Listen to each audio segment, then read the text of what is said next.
Hi, friends. Today I'm thinking about intuition and its value in music making. Thought I would share some ideas with you. I've been sitting on this idea for a while, thinking of a video to make in relation to a composition that I'm going to play for you a little bit later.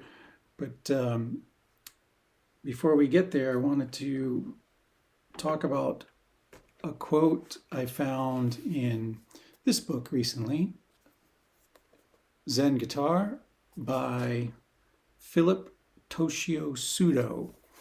This book came out in the 90s, I believe, and I've had it for quite a while, and I read it a long time ago and just started reading it again because I found it on my bookshelf and happened to come across this chapter about intuition, and I thought I'd share some of these great ideas with you. Basically, this book goes into, if you're interested in Zen and guitar, this is probably worth the read. It's got some gems in it, and this is one of them. He talks about what he calls the way, the Zen guitar way, how you approach music making in the Zen way. So when he uses the term the way, that's what it's referring to.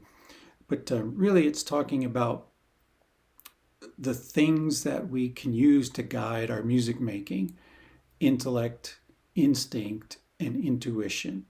And he breaks them down this way, saying, intellect calculates and reasons.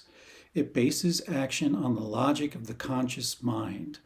But the way, again, the Zen guitar way, but the way cannot be reduced to reason. One must learn to act in the realm of the illogical. Instinct reacts without inclusion of the mind. It bases action on innate tendencies. As such, instinct offers the most natural response to any situation, but it can be fooled by the surface of things. That's what leads mice into traps. I love that. And then finally, intuition. Intuition is akin to instinct, but transcends both rational thought and innate tendencies. It bases action not on logic or impulse, but the insight of the unconscious mind. It's a sixth sense that allows us to grasp the truth of things unapparent to the other five senses and even the illogical. And he goes on to create some examples of this stuff, and of course one being for us guitar players, particularly playing over changes, you run across a particular chord change in the form that's surprising to you, and okay, here, how are you going to deal with this, right? So the intellect would say, oh, let me think real quick, what notes make up this chord, what's the possible chord scale, and by the time you figure that out, the music's gone by you. So the listener hears hesitation.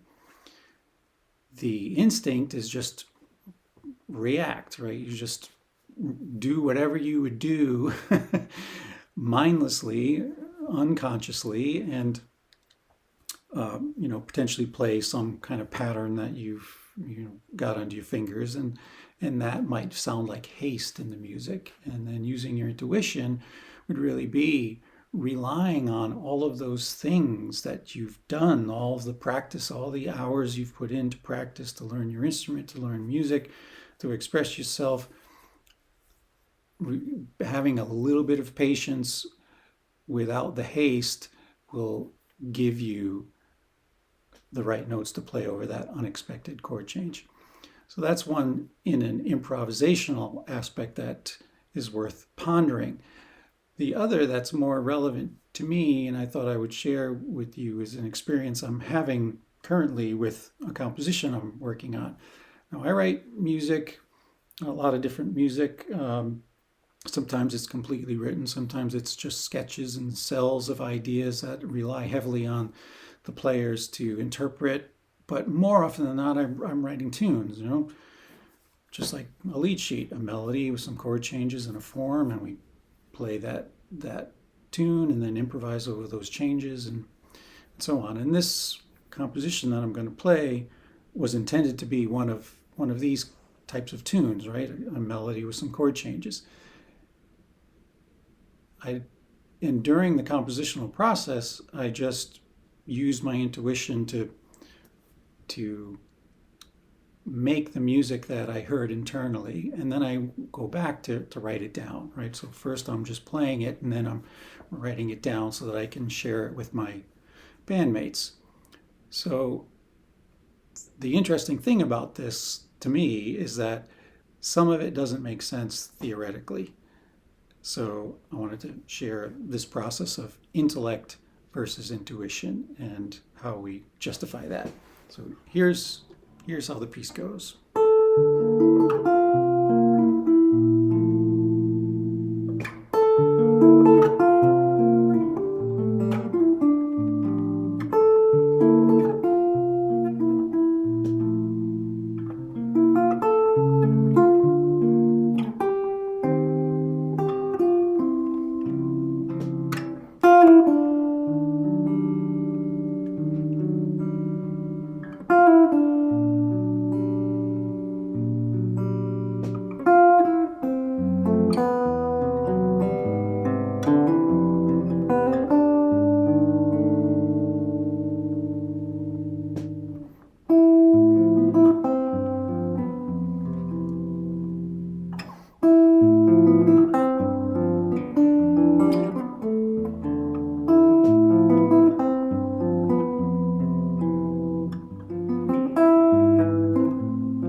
So to me, that sounds musical and is clear.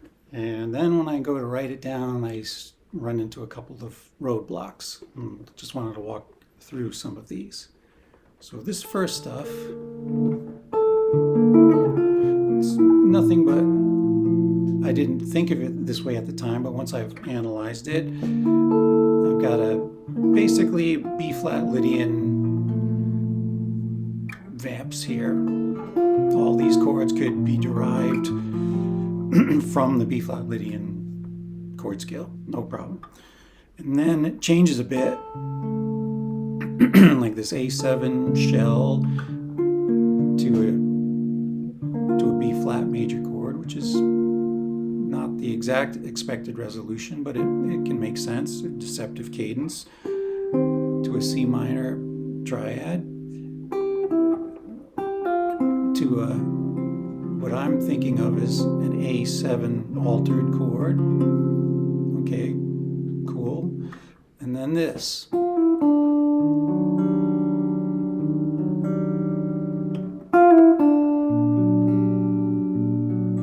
This is the sound that I'm hearing, but it makes no sense from a theory perspective. I've got an F, an E natural, and a D in the melody. Maybe a D minor-ish sound, but in the harmony, I've got an E flat, an F sharp, and an open G. Now this chord by itself maybe makes some sense, like a major 7 with a sharp 9.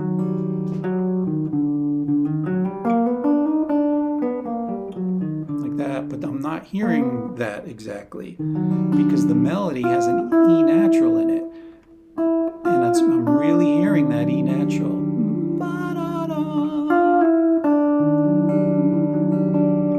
And then it does the same, but with a B flat on the bottom. So I can't make sense out of this from a chord scale perspective. It's sort of like could be like a half whole diminished, but that wouldn't have the D natural in it. So there's no logical sense for this bit. So okay, what next? So after that it goes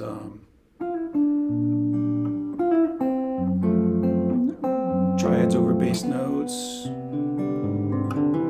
F major 7, and then this chord. Another one, like, okay, is this? Well, it's an A flat on the bottom with a fifth, and then an A natural. So I've got A flat, E flat, A natural, D natural.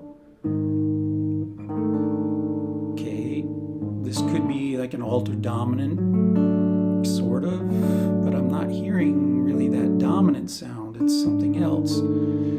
It's a very strong structure because it's a perfect fifth on top of underneath a perfect fourth. We got a perfect fourth on the top and a perfect fifth on the bottom, separated by a tritone. So again, what is this? I don't know. It sounds right to me. And then it goes on to play the same thing as the beginning, but now in F Lydian instead of B flat Lydian, and does some stuff to the end. That's all, easily transcribable. But I really want to take this idea to my bandmates, and I want to give them this lead sheet.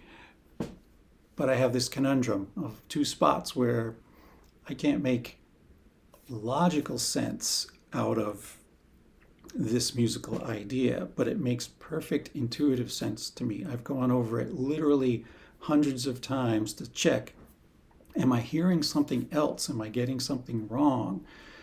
And the answer is no. This is exactly what I'm hearing.